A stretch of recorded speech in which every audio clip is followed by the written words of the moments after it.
The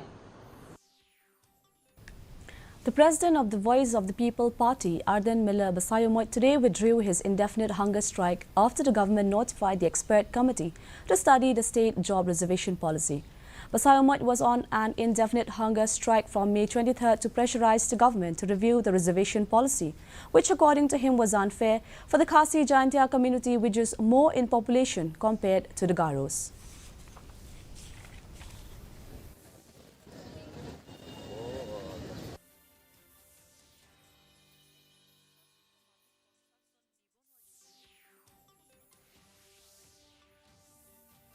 Puntoy yang city, Yesloba Kublai, Baga Puntoy Menamistak, Hagapur, Karui Puji, dan dengan kalian kejuan nampak sangat, bab mentah,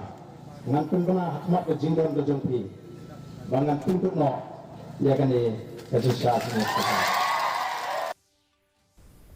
The UDP and HSPDP